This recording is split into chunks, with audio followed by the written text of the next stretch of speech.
My boyfriend tried to sell me off to pay his debt, except the mafia don he picked was my brother, and that idiot had no idea just how protective my brother was, or how brutal he could be to anyone who dared hurt his family. Whatever was in the car knocked me out the moment I got in. Time passed. I could feel that much, but my body stayed limp, weak. Eventually, I felt my mind clawing its way back. Not fully, but enough to hear. Miles was on the phone. First call, he was yelling at someone for pushing him to repay a debt. Then the second call, it was a call to his mother, telling her he wouldn't be making it to Christmas dinner. The third call was different. Miles's tone dropped, soft and submissive. Sir, I know it was generous of you to let me leave and try to gather the money I owe the casino, but I still couldn't come up with everything. So, like you said, I brought my girlfriend tonight. Maybe we can try that thing you mentioned, handing her over to your Don. He hesitated. I'm willing to do whatever it takes to clear my debt. A pause. Of course, I'll make sure she behaves. I'll tell her it's an honor to be chosen by you. I know how much grace you've shown me by giving me this chance. See you soon. Panic crawled under my skin. I tried to move, to sit up, but I didn't have the strength to lift even an inch.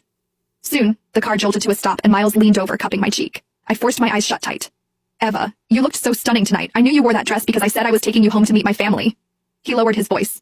You know my tuition debt's a mess. I thought maybe I could hit a lucky streak at the casino. I never meant to lose everything. But now I owe money to a thug who threatened to kill me and my family. But luckily, he said you're just his boss's type. I owe him 20 grand, Eva. I can't let him go after me and my mom. His voice dropped, almost guilty. Don't blame me, Eva. Blame yourself for being too damn pretty. Just one night. Mr. Snake said it's only for one night. Then I'll come get you. I swear. I'll take care of you for the rest of your life. I'll take you to meet my mom. I'll marry you. Please, Eva. Don't hate me. He sighed, like the weight of it was crushing him. And most importantly, when we get to that casino, don't fight back, please. Things will only get worse if you do. I managed to twitch my fingers. They brushed against the hem of the dress I was wearing tonight. Miles was right. I'd put it on just because he finally invited me to spend Christmas with his family.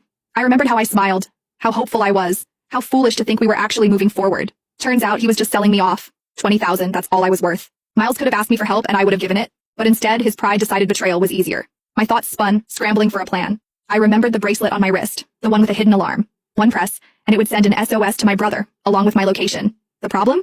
I was still too weak to move. So I decided to wait for now, gathering what little strength I had left. Whoever this boss Miles was trying to hand me off to, if I had the chance to mention my brother, they wouldn't dare touch me. And if that didn't work, I still had the bracelet. A few minutes later, the door opened beside me. Rough hands pulled me out of the car. I brought her, just like you asked, Miles said, his voice trembling with fake pride. A rough voice answered, laced with amusement. I gotta admit, even in my line of work, I didn't think you'd actually sell your girlfriend, but... A hand grabbed my chin, tilting my face up. You were right, she's very pretty. Not just pretty, Miles added quickly, eager, pathetic. The prettiest. She was even voted best looking in our class, but too proud. Always had her nose in the air. Took me nearly a year to win her over. And you're willing to hand her over to me? The man sneered. I cared about her, Miles said with a sickening laugh, joining Snake's.